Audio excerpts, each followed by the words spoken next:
Hi, good morning. Today I'm going to read a couple of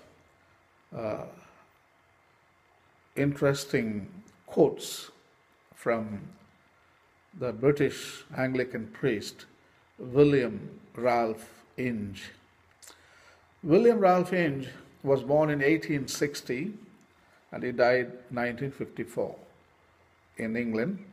He was an English author, Anglican priest, professor of divinity at Cambridge University.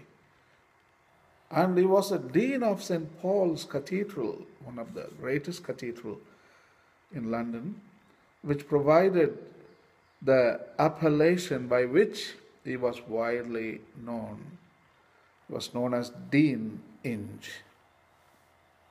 Inge was a prolific author in addition to scores of articles, lectures, and sermons. He also wrote over 35 books. He is best known for his work on Plotinus and neoplatonic philosophy and on Christian mysticism. He was a strong proponent of a spiritual type of religion, that autonomous faith which rests upon experience and individual inspiration, as opposed to one of coercive authority. He was therefore outspoken in his criticisms of the Roman Catholic Church. He thought, on the whole, represents a blending of traditional Christian theology with the elements of Platonic philosophy. In other words, his writings were not only religiously motivated, and also they are substantiated with logic, with argument. So he's a very interesting writer. I like his quotes, so beautiful. Especially he thinks that religion should be, as a matter of fact, a personal, intimate element. It is not to be spoken outside or paraded on the street, or it's none of my business what faith you belong. And we need to be very, it's an intimate thing. Yes, that's what Jesus also says. When you pray, don't stand on the streets and don't show off. Go to the room, close the doors and close the windows, shut down, shut up, and you pray. In private, the Father who hears you in private, He will reward you. Outside only show, music, sound, horns, colorful dresses, yelling at the microphone and showing the crowd, look at how powerful we are. All these religious demonstrations and displays are intimidating something or somebody. They are motivated from the start. The religion was an intimidating thing. So I think it should be personal. That's what William Ralph Inge, the Anglican priest, he thinks about.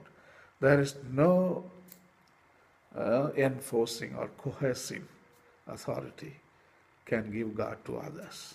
It is only, it's a delusion. Anyway, that's not my point in this talk, but I want to read two quotes from Ralph Inge. Actually, one quote he writes on Genesis 1:28, where God commands, "Be fruitful and multiply, fill the earth." In other words, produce, have sex and produce children. Because earth is big and you can do it. Now you have to fill the land. So that is what God thought, and He commanded. It was a command taken very seriously. If you don't produce children, you are sinning almost. Then what about people saying no to children? We call it celibacy. We need to talk about it maybe in another YouTube. But anyway, I'm going to read the quote. Here, Ralph Inge is saying that this command was given when there were only two human beings on planet Earth, Adam and Eve. Imagine today, if you repeat and if you command 7 billion people, so can we apply this command to 7 billion people, which was given only to two human beings on earth? Here is the quote. The command, be fruitful and multiply, was promulgated according to our authorities when the population of the world consisted of 2 people. The next quote is human, the devil. You see, if you ask the chicken and the pigs and the cows and the fish, if they have the ability to talk and to reason out, they have consciousness, and if they could express the human species or represent human species to something else, these creatures, they would represent humans as a devil.